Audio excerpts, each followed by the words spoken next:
Okay, good afternoon and welcome to our third virtual design review panel meeting today. On our agenda, we have the development proposal at 1494 Upper Wellington Street in Hamilton. My name is Edward Winter. I'm an urban designer with the City of Hamilton and hosting this meeting. Our chair of the DRP, David Cluzio, will chair the meeting. In addition to our panel members, we have the applicant team, city staff, members of the public, and media observing today. Members of the public are welcome here to observe, but there will be no comments or questions from the public. This meeting is being recorded and will be uploaded to the City of Hamilton's DRP webpage. Lastly, reminder to panelists to keep your microphones muted when you're not speaking. Thank you everyone for attending today. And David, please begin when you're ready. Good afternoon and welcome everyone. Edward, can you please confirm that the section is being recorded? Yes, we are recording. And are there any changes to the agenda?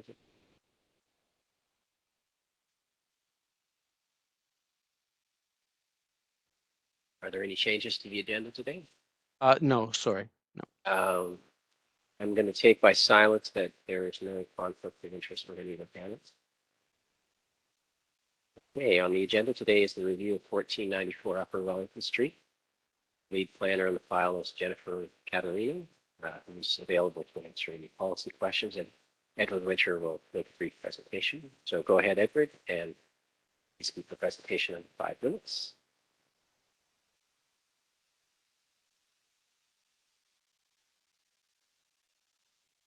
I don't know, Edward, if you're saying anything, we're not hearing you.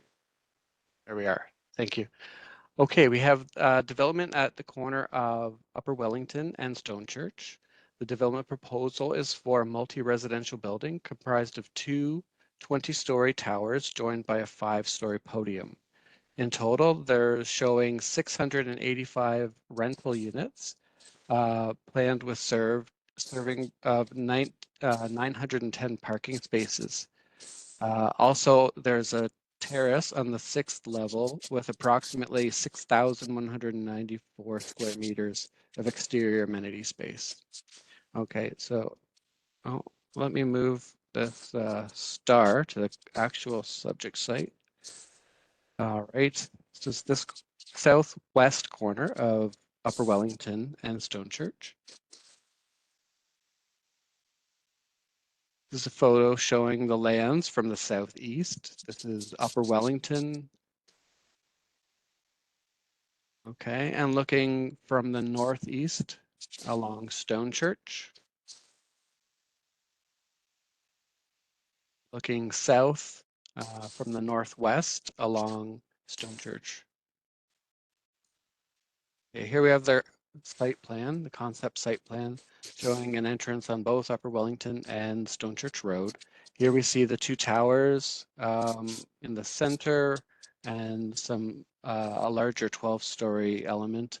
And then the green, light green is the 5th floor amenity space.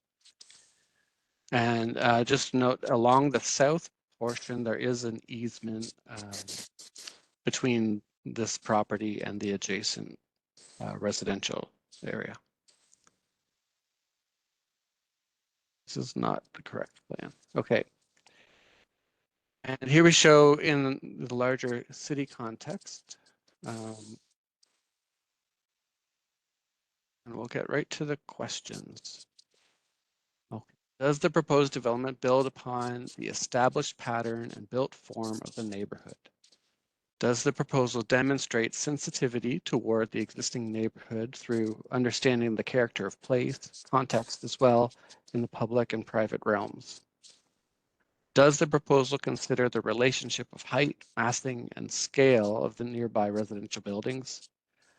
Does the proposal provide appropriate transition and scale that reflect the existing neighborhood character and provide adequate privacy for the surrounding residents and residents within the proposed development?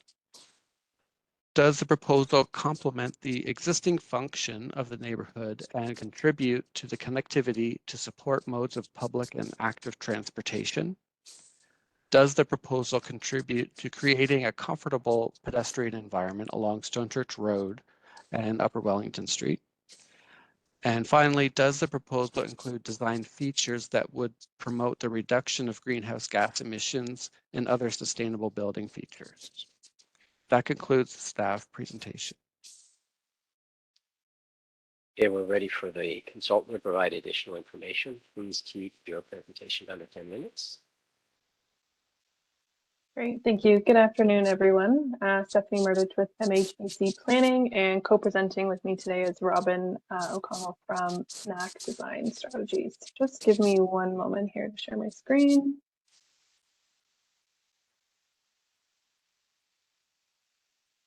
All right, just confirming that you're okay to see that. Yep. Okay, great. Thanks, everyone. I will provide some brief introductions, and then Robin and I will tag team the presentation, and then happy to answer any questions.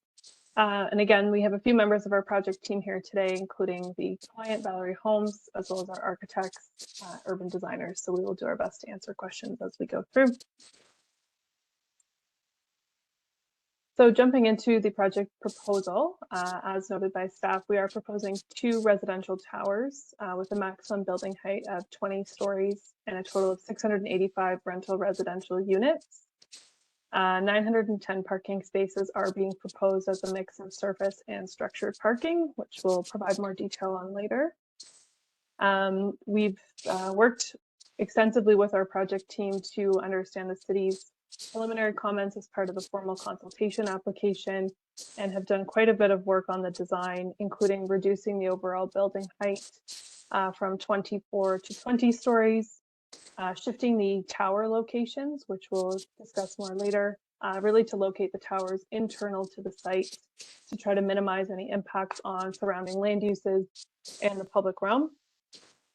And really a focus on ensuring compatibility with the surrounding land uses in the existing context. And we've also worked significantly on the podium design, which you can see here is approximately 4 stories across the site to improve the pedestrian and public realm. So as Edward mentioned in his presentation, the site is located on the Hamilton Mountain at the intersection of Stone Church and Upper Wellington on the southwest corner. This slide provides some contextual analysis of a photo survey, generally working along the rear of the site, looking at surrounding land uses and the existing easement that runs along the rear of the site. Just to note that that existing easement is proposed to remain, which will provide a natural buffer between the proposed development and the existing residential uses. The 3 photos in the middle here are working around the site looking north on Upper Wellington, at the intersection of Upper Wellington and Stone Church East. And this is the retirement home located opposite on the north side of Stone Church. Photos 7, 8, and 9 look at the site. 7 looks into the site, looking from Stone Church Road. 8 is looking west on Stone Church, and 9 is looking at the adjacent use on the far east, or sorry, the far west side of Stone Church. So surrounding context plan, generally the site is located at the intersection of 2 arterial roads, 2 primary corridors in the city, Stone Church and Upper Wellington. The site is well located to commercial uses, particularly along the Upper James Street corridor, various parks, schools, and other institutional uses within a 10-minute walking radius. So as part of our submission, our team submitted a urban design report. I won't get too detailed into the policies today, but we'll focus really on the response and how we feel we've addressed these policies, which is detailed in the report that was submitted. So in terms of the official plan, looking at the general intensification policies, the proposal provides really a mix and range of unit sizes. Again, all rental units with a mix of 1, 2, and 3 bedroom units. The proposed development can be adequately serviced by existing service connections in the area, as well as existing transit, and will support sustainable development practices by introducing a higher density built form. The proposed podium and tower design and location reduces the perceived height of the towers by locating the towers internal towards the site and transitioning the massing towards surrounding land uses. Further, we feel that the proposed development provides a transit supportive density to support transit investment in complete community and objectives. Generally in an area that is predominantly low rise in scale, we feel that this site is significant in size and location to allow an opportunity for higher density. In terms of the city's official plan and the high density residential design policies, our team has worked to provide what we think satisfies these criteria. For example, adequate landscaping and amenity is provided with a significant rooftop amenity area, which we will share more on shortly, while still allowing landscape buffers, particularly adjacent to low density residential uses. Providing pedestrian access throughout the site, including connections to the municipal sidewalks, and really creating a more comfortable pedestrian experience than what exists today. There are 2 proposed vehicular access points to minimize conflicts, so one from Stone Church and one from Upper Wellington. And again, the 4-story podium is designed to create a comfortable pedestrian experience and ensure sunlight access to the sidewalks. And again, minimize that impact of the towers on the public realm. As I mentioned, we are providing a significant rooftop amenity area. So that's the primary landscaped space for residents of this proposed development. High quality sustainable materials compatible with the surrounding neighborhood. In terms of the streetscaping, we will be proposing street trees, landscaping, and street furniture to further enhance that pedestrian experience. There are also transit stops located adjacent to the site as well, so we want to make sure that those connections are comfortable and convenient, not only for existing residents, but for the existing community as well.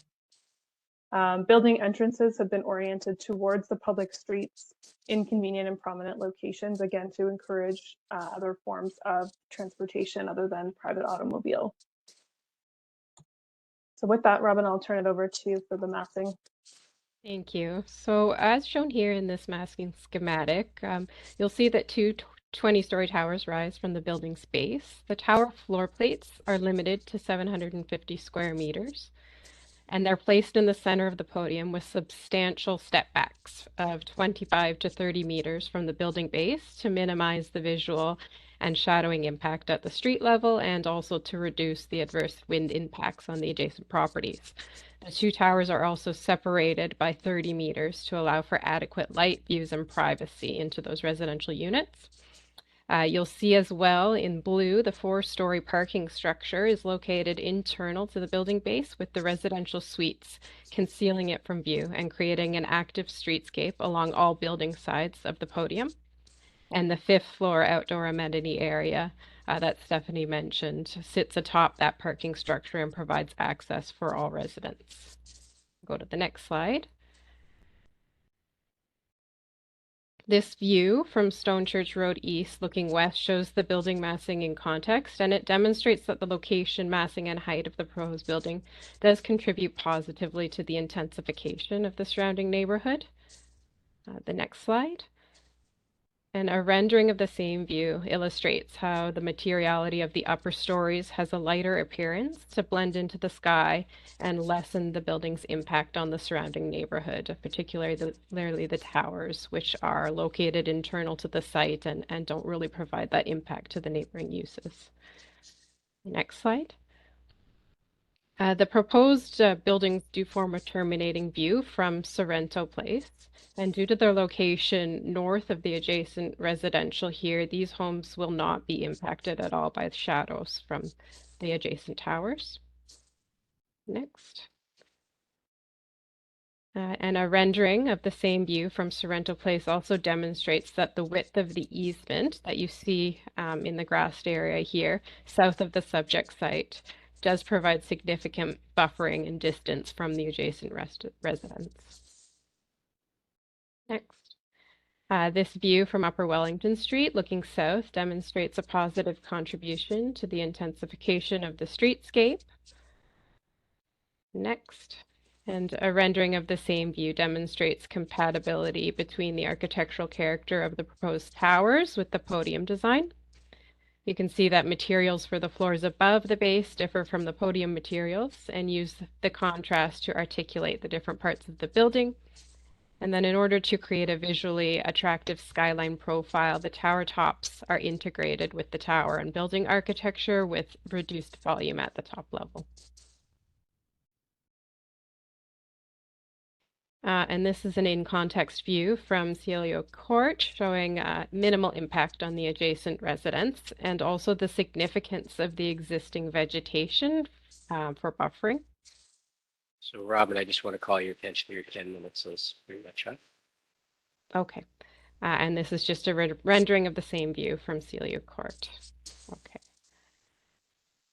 I think I can jump in here. I think all of these plans were provided as part of the submission. So I think the only additional item we wanted to draw attention to was the significant amount of landscaping atop the building podium that will provide a significant amount of outdoor amenity space. And there is also indoor amenity space proposed adjacent to this area as well. I don't know if you want us to just quickly go over the angular planes or we can jump into questions. I think we're familiar with the documents that were shared, so we could probably skip to the questions and Sounds good. Okay. Clarification if there's anything that they don't understand. So I'm going to turn it over to Joey as the first panelist for questions. Thanks, David. I have a few questions. My first one is this one for city staff. Are there currently other projects similar to this type and density proposed in the immediate area?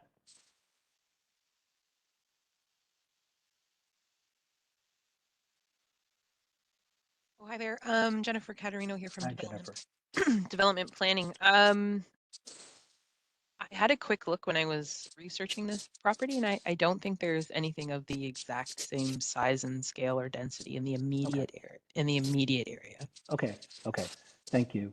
And another question was whether this was going to be a rental or condo building. I think that was addressed earlier. Edward had mentioned it was a rental building. What is the anticipated demographic for the building? Thanks, Joey, for the question. I can jump in. Typically, there's a bit of a mixed demographic for Valerie properties. Again, all rental units ranging in size, often a seniors population, perhaps young families, could be a range and mix. Okay, so it's not targeted to seniors or empty nesters or families. It's a range. Amber, did you want to jump in there if you guys have a targeted demographic for this specific project? Ways out for marketing at this time. We would probably do a closer at what the marketing are get closer to construction. But I'm telling you, the Midwest is sort of lends itself to more younger families or seniors who have downsized. As Stephanie might be the graphic that we service, but we think we've allocated a proportionate mix that we will see demographics in this building. And we've tried to be mindful in the design as well, like I mentioned with the suite mix, but also the amenities we're providing. Okay, thank you, Amber. Thanks.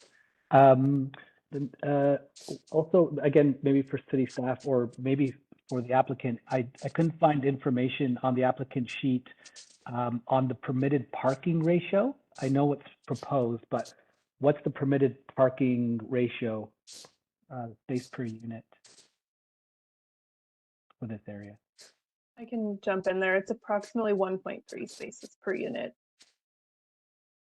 That's permitted by the city, or what's proposed? Sorry, I know that's what's proposed, but I'm just wondering what's permitted by the city. I believe the requirement is 1.25 spaces per unit. Not sure if city staff want to confirm that. At the moment, it's zoned agricultural, so it's hard to know. So if the site specific would address any kind of parking ratio. So if you're going to a straight zone, I would have to look up the proposed zone. Okay, I could give you the ratio. And my last question is, what are the angular plane rules for this project? Again, understanding that it's zoned agricultural. Is it based on property lines? Is it based on sidewalk? Is it based on neighboring building? Because there's a bit of an inconsistency in the angular plane study, and I'm just trying to understand what the base rules are. Robin, do you want to take that one and just talk a little Yes. bit about what we looked Yep. at, and I can pull up the graphics if that's helpful. Yep, if you could pull up the graphic. So the angular plane along the corridors was based on the corridor document that the city of Hamilton has, and that line is drawn to 80% of the right-of-way. So that is what it's measured from on the streetscapes side. And then from the property lines that abut the adjacent residential, the angular plane is taken from the property lines. Okay, thank you. You're welcome. I would just add to that, further to Robin's comment, that we really focused on maintaining the angular plane specifically from the existing single detached dwellings. Okay, yeah, I noticed that. Thank you. Dana? Hi, yes. My questions are around the wind study. Are you in the process of completing that? I didn't see it on the file. And Yes, we currently have that report underway. It's just not in a final state to share at this point, but it will be available and included with the application submission. perfect, thanks. So my second question is, I see that you are providing 162 bicycle parking spaces. Are you meeting the minimum requirement? The intent is to meet the bylaw requirement, yes. Okay, perfect, thanks. That's everything for me. Ted? Yes. The city's asked us to comment on the sustainable features that have been incorporated into the project, and can you describe those?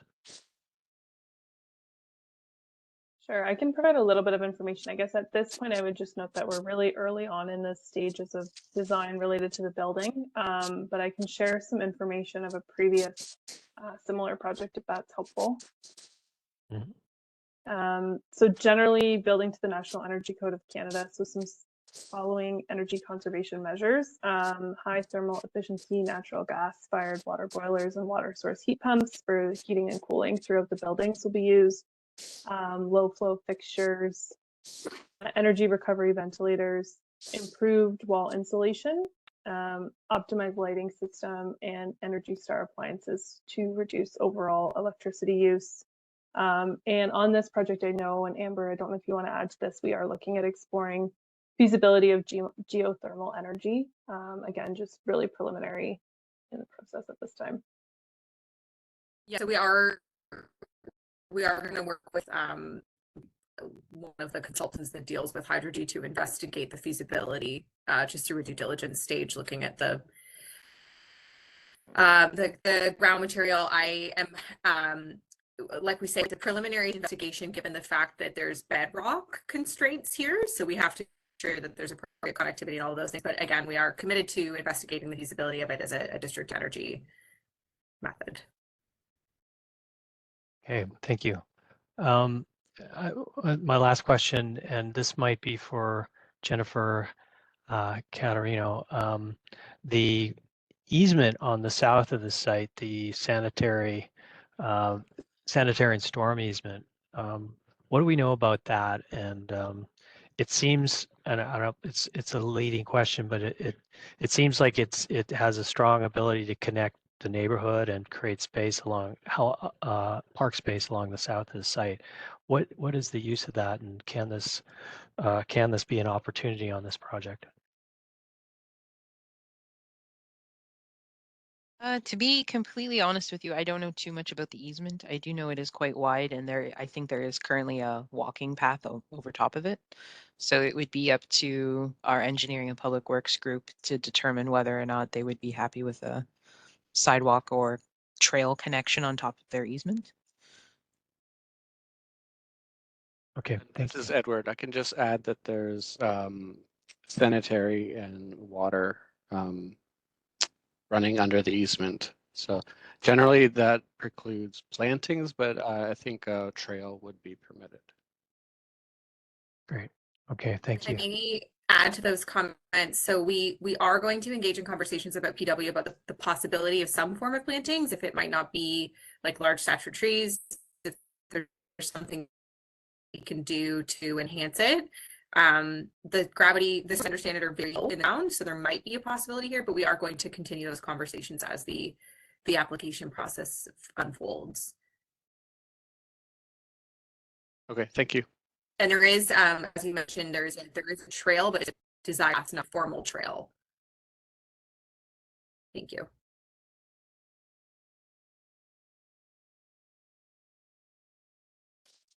Okay, Jennifer Sison.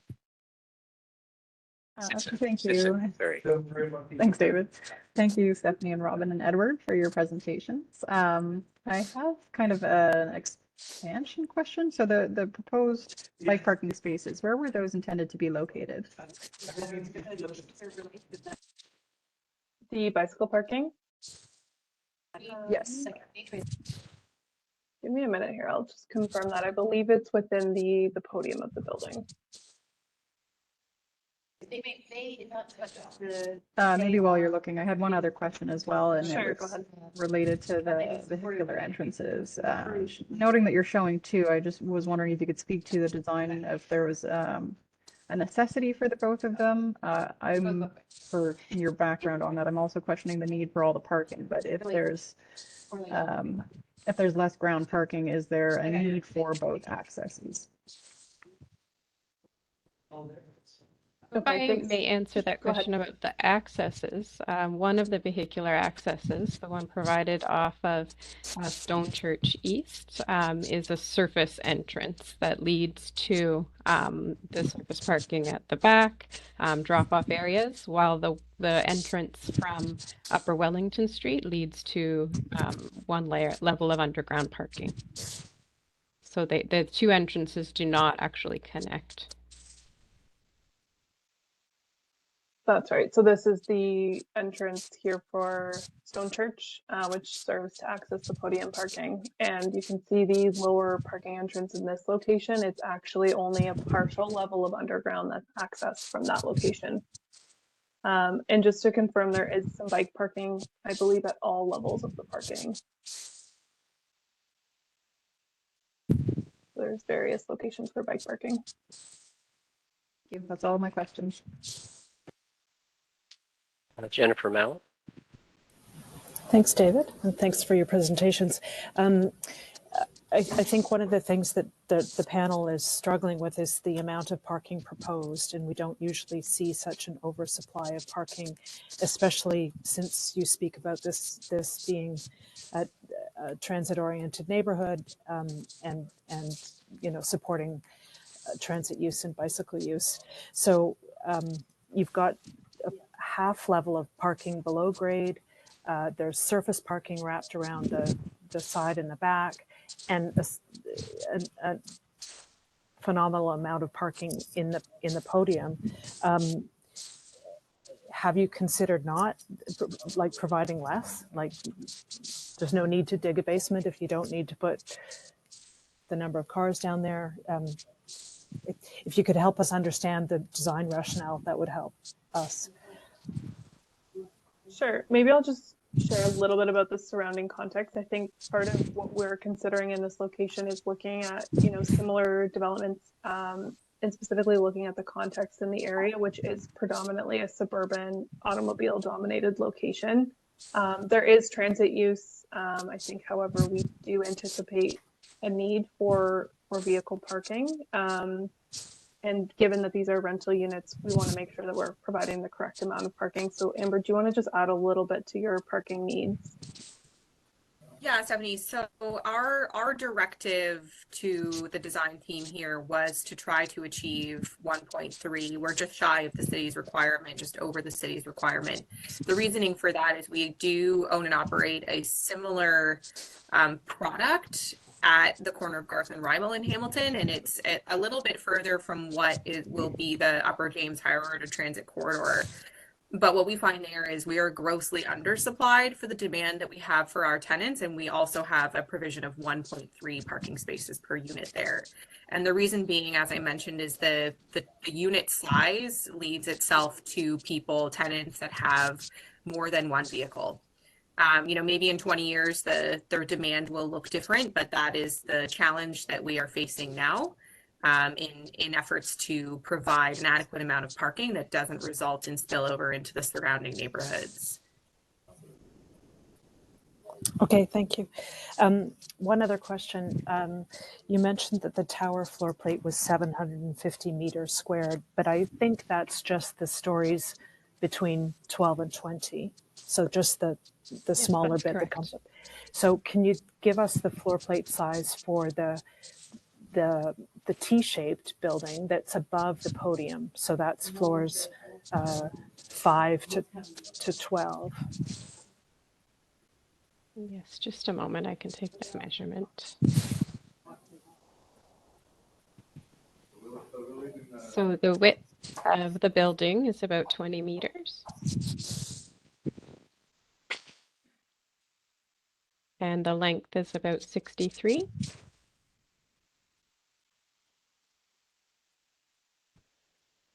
Right, plus the T connection, I think. Yeah. Okay. Yes, plus the T connection, which is yeah, that's fine. Yeah, that it's about 10 meters, just shy of 10 meters, and then you get to the 750 square meter tower floor plate. Mm-hmm. Okay, thank you. That's all my questions.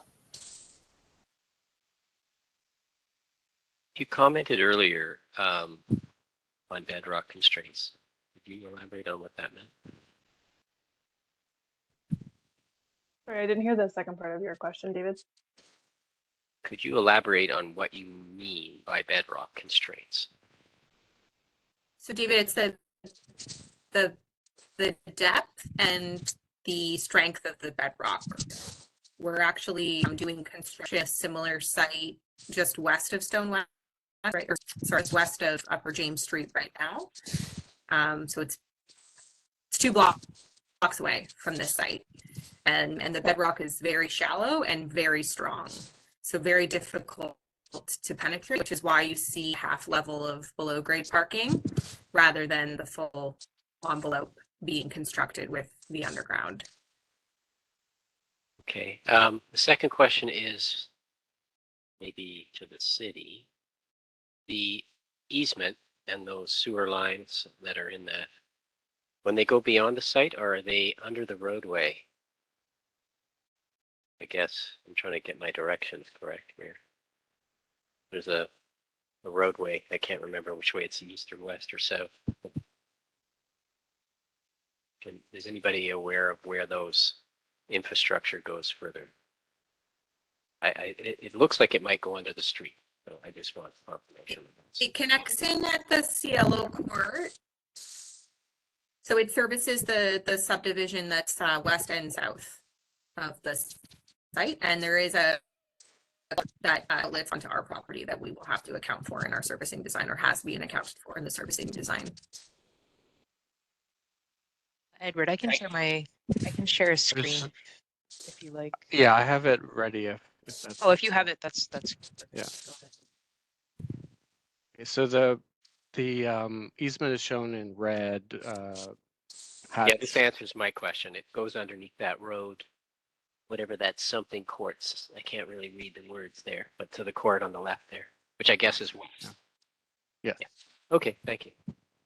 Those are the only questions. So I'm going to just turn it over to the panel to provide feedback and recommendations. And the first panel member is Joe. Thanks, David. And thanks, everyone, for your presentation. This is a very large project with a very challenging context.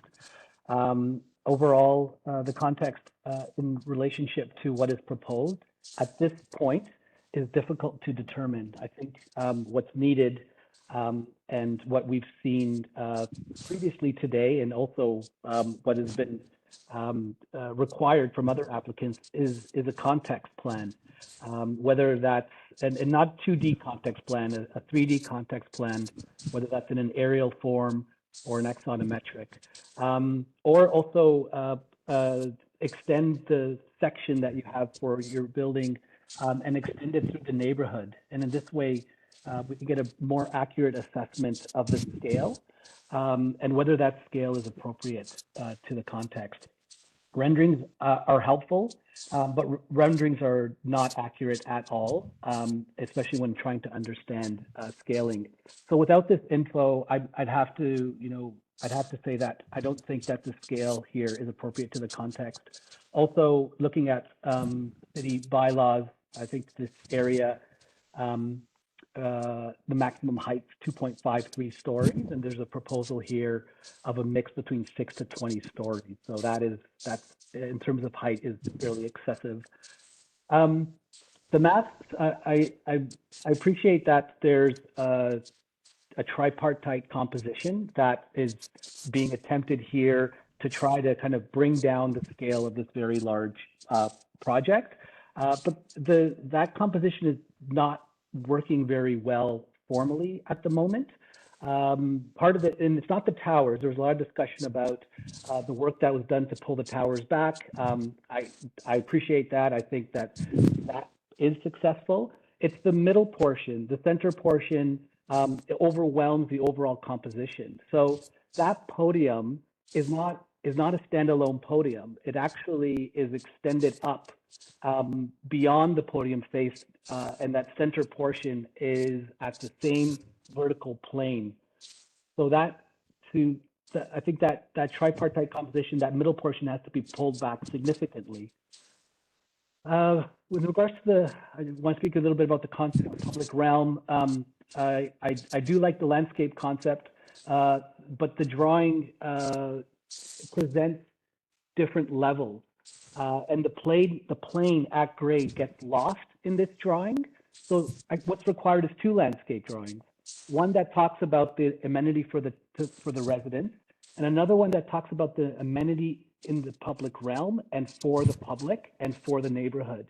That drawing is not there. And I think if this drawing was provided, it would be really telling and showing that really the emphasis here is amenity for residents and not for the larger public realm.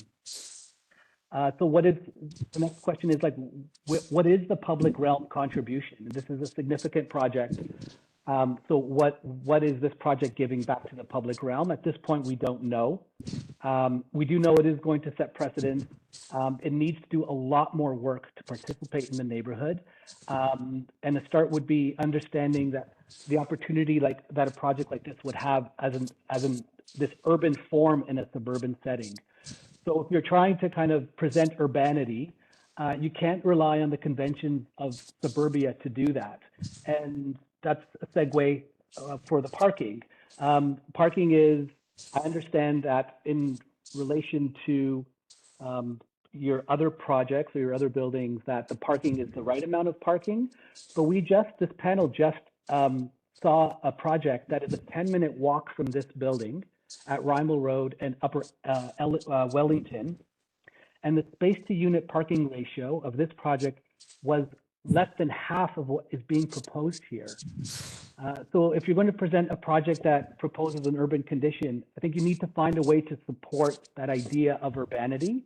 And all this parking tells me that the project is not really fully invested in the idea of what it's actually proposing. And a precedent-setting project like this will significantly change the dynamics of the area.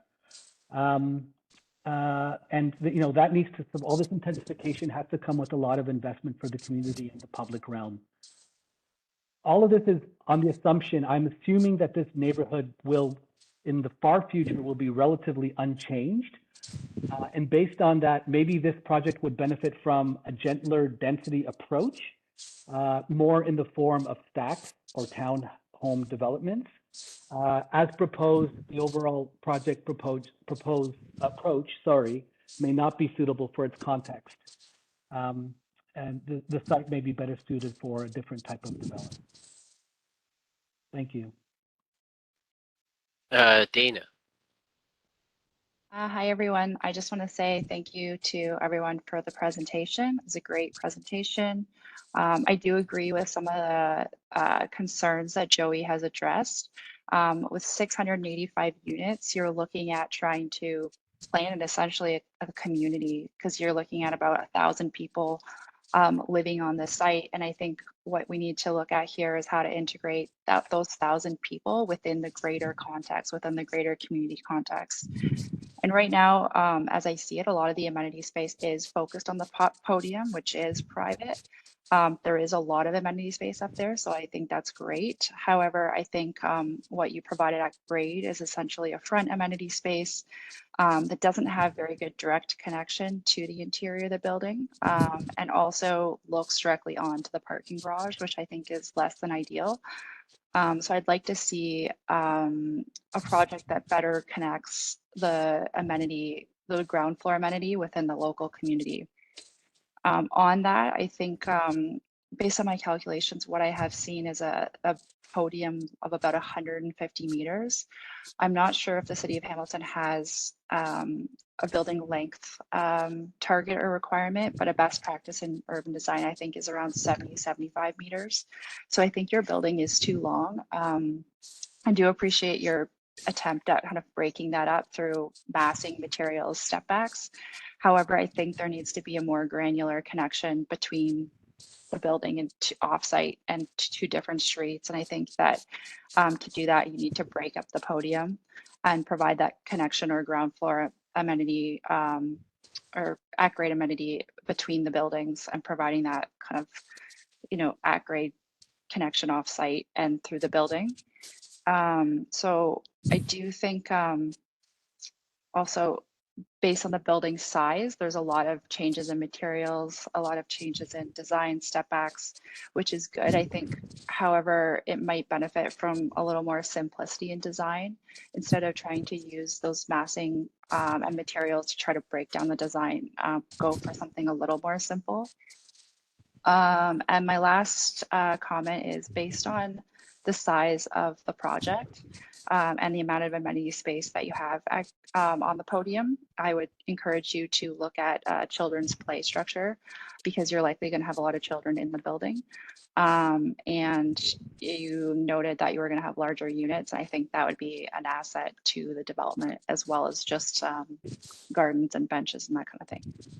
That's everything for me. Thanks. Just to clarify on that point, if I can, Dana, we are proposing a small play structure on the podium space as well. So that is something we've considered, just given the demographics. So appreciate that comment. Yeah, great. Thank you. Ted, I think you're next. Okay, thank you. You know, I have a lot of concerns about this project, and I'll just, you know, I'll be blunt.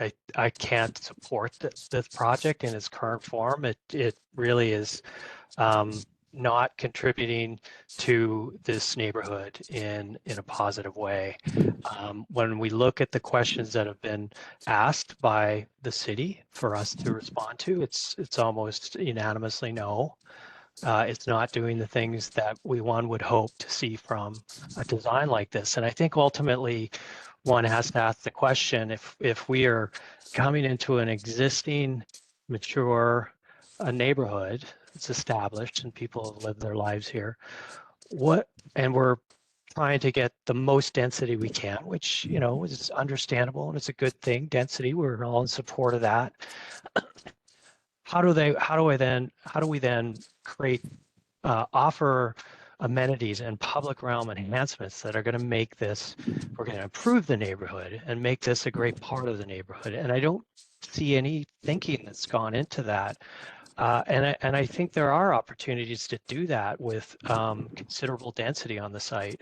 But I think generally, you know, while there's clearly skill that's demonstrated in how to articulate the design in a way that reduces the apparent reading of the massing, it is an oppressive massing, and I think Fortress really, comes to mind. And even the public amenities are all isolated, so we really are creating almost a gated community within an existing community.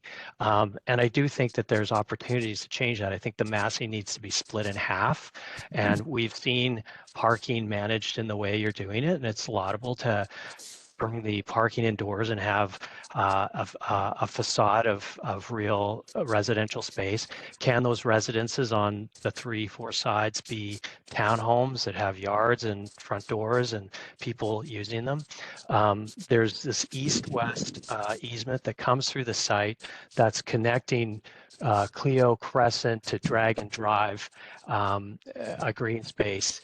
That rather than having surface parking through that space, could that be the public amenity facing south? Could that be a public park space where not only the residents of this building, but the community could use this space? And could they move north through this site and connect to Pine Ridge Drive across the street and connect to the intersection where eventually there'll be transit and other things happening and commercial uses. So I think this project, in my mind, needs a rethink, and it needs to start from how can we achieve our goals that are financially driven, and how can we do that by creating great amenities for this neighborhood, and that would be my suggestion of where to start thinking about it. Thank you. Jennifer Sisson. Thanks, David. So I agree with what Joey, Dana, and Ted have said, especially regarding the length and scale of this building. I really do find it's kind of inappropriate for this context, and the precedent that it would set is not necessarily a good one. I do find the 5th floor amenity space on the rooftop very interesting. You provided a lot of different programmatic elements as private amenity space for the residents, and I really applaud you for doing something different here. I don't think we've ever reviewed something that's quite like this, so thank you for that. That's really an interesting approach. I would, however, also like to see just as much thought go into the ground level amenity opportunities and the road frontages, as well as consideration for how that 5th story or 5th story amenity space would be made accessible. What route would residents or guests be taking to get there? How far would they need to travel? Is it going to be accessible to all, universally accessible? I am also pleased to see the parking being wrapped in the podium. I'd echo Ted in his comments here for having community space in lieu of the surface parking. With this level of height and density, if it's to remain, all of the parking should really be pushed to the interior or underground if where the bedrock would allow, with more amenity spaces and activation at the ground level. This could also allow you maybe to save some of the existing mature trees along the west edge of the site, and that would allow you to keep that existing buffer to the residences on the west side. I'd also recommend a landscape buffer on the south side. It sounds like you may already be considering this, which I'd encourage you to look into that further, whether it's on the easement or within the property boundary itself. I think some tree planting should be provided here to give a little bit of a softening to that edge for what is really would be a precedent-setting height for this area, and really visually dominating from the streets to the south. I'd also encourage you to consider a connection to Silo Fort, making that connection further down. You could connect to Bethune Park as well, and along the easement, being that there's potential for that space to be planted and potentially a trail. I think that's something that you should explore further and see what can be made of it. I think overall, you've put forward a really interesting proposal, and I'm excited to see future iterations of it. Thank you very much. Jennifer Mallon. Thank you. Thanks, David. I have to agree with concerns raised by Joey and Ted and Dana. We've been asked by the city if this project is contextual to its neighborhood. In the aerial view, we see mature single-family homes that As Joey, I think, said, there looks like they're going nowhere soon.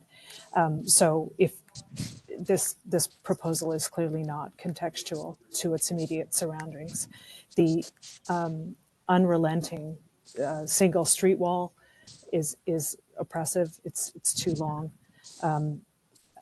and also I find the proposal too high in comparison to the neighboring houses. It was suggested that the massing needs to be split in half.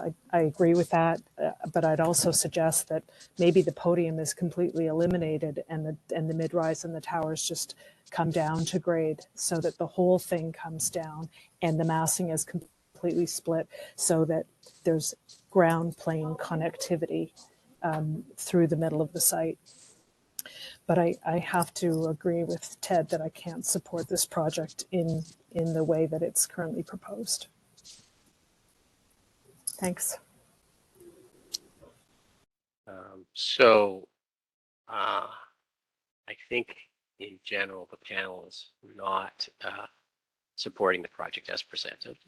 I think there are some commendable things, certainly, that have been explored within the proposal. The sort of Texas donut with the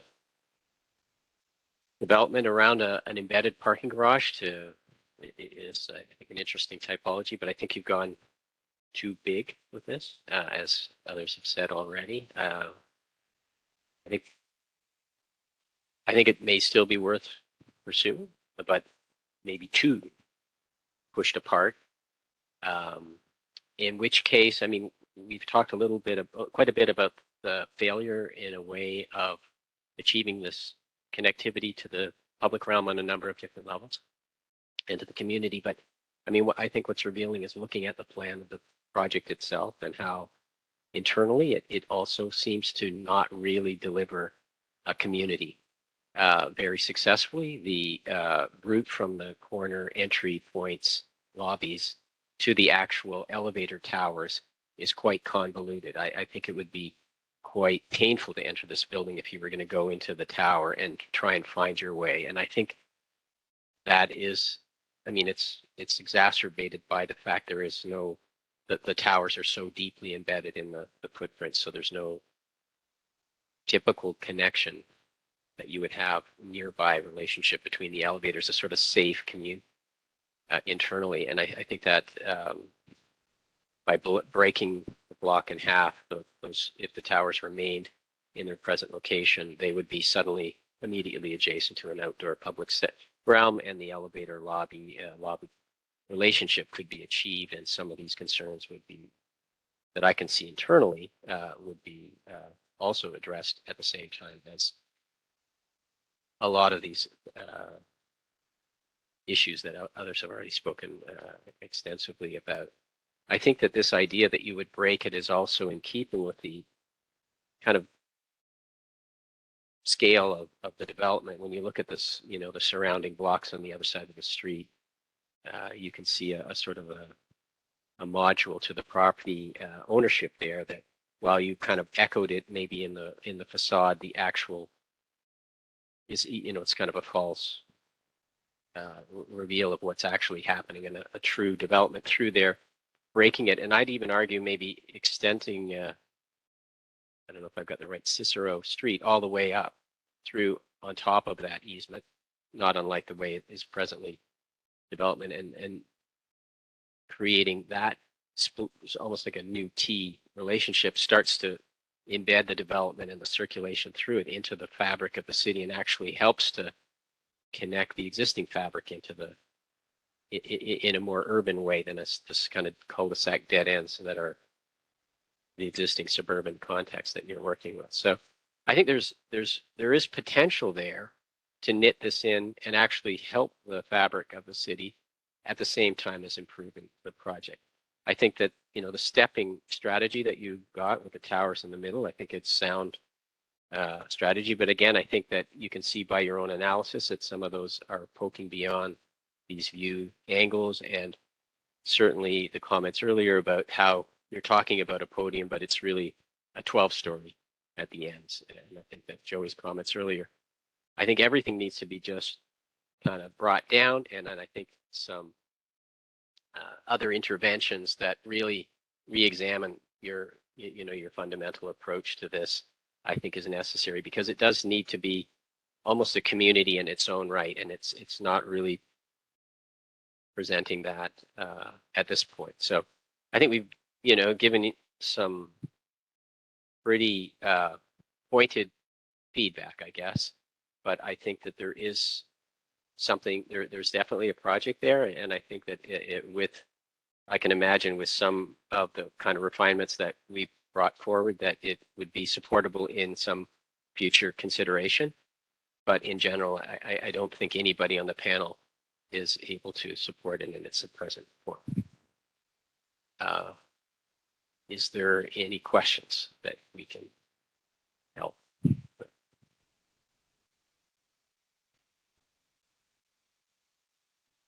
I don't have any direct questions. I guess maybe just a couple comments. I really appreciate everyone's feedback, and I know the rest of our team here does as well.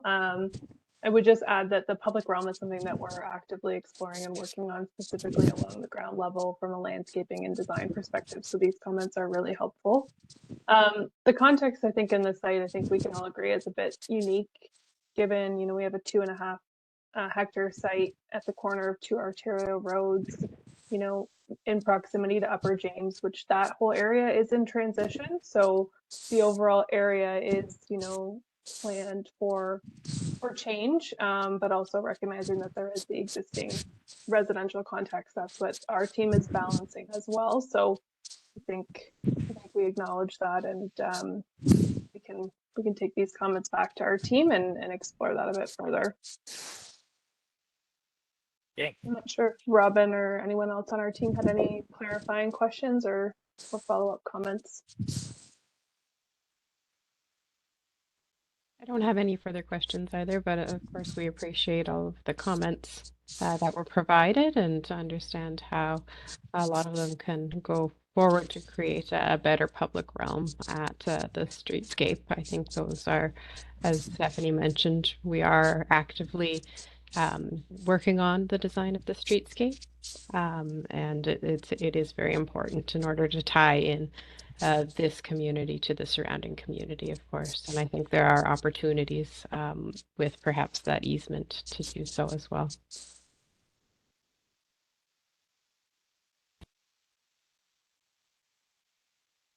I think we're done here. Great. Well, thank you everyone for attending today, and thank you to the applicants and presenters, and thank you to our panel members. This will conclude our DRP meetings for October the 12th. Everyone have a great evening. Thanks, everyone. Thank you. Thank you, Thank you. everyone. Thank you. Bye.